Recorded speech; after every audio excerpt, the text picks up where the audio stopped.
Hi, I'm Rick. And I'm Sharon. In this video, we're going to answer the question, how do we manage to camp in 60 square feet of living space? We're going to tell you, and we're going to show you some tricks that we came up with. We have a microwave in the camper, but most of the time we cook outside, and we have plenty of ways to cook. We have a small kitchen area in the back, in the garage area, which is where we do most of our cooking. We have a lot of baskets and catch-alls all over the camper. Keep little things tidy. Out back, we also have an instant hot water heater, and we can shower out there. We don't really have a bathroom. We have a bucket with a toilet seat lid. But we did buy a little tent. We don't use it very often because we usually go to campgrounds that have bathhouses. We did just upgrade to a cassette toilet, and we like that. We don't have solar, but we do have a generator, so we can go off-grid. And we go all over. We've been mooch docking, boondocking, camping in campgrounds. One of our best additions lately was walls for this instant canopy that we have. So we already had this instant canopy, which we like. And then Rick found these sidewalls that you could buy for it. So we bought the sidewalls for it. We did have to put our own Velcro on, so we would be able to hook it. Some may already come with that. So we had to we purchased everything separately. The gazebo, the walls, and then we realized we needed the extra Velcro.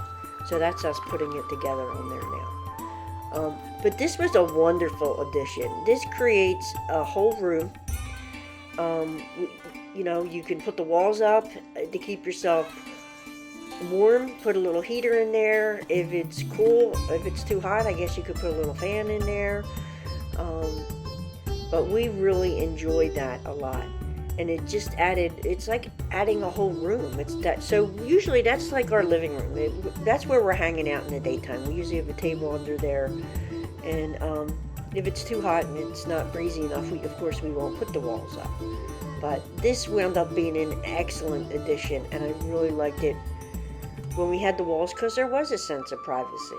Sometimes getting changed in our camper is tight. So out there, if you got the walls up, you know, you could use that as your changing room and get changed out there, especially because the shower is out there too. So that was a great addition. Camping season will be here before you know it, so it's time to pick up your campground logbook. Our logbook is the perfect companion for any trip. Quickly and easily check off the amenities that a campground offers and recall your favorite site numbers.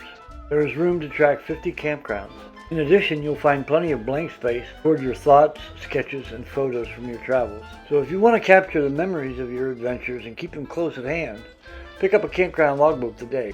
Another way that really helps us save space is Rick has a big 350 van, so there's plenty of room in that van. So we've got that packed up. Sometimes we'll leave like our closet with our clothes. We'll just leave our clothes out in the van, and we don't bring everything in to our camper because basically our camper works out to be a bedroom. So it can be tight sometimes, but we manage. It's definitely doable, and the best part about it is it's less on gas to tow it, and we can fit into a lot of small places. So thank you so much for watching, everyone. Remember to like, share, subscribe if you like our videos.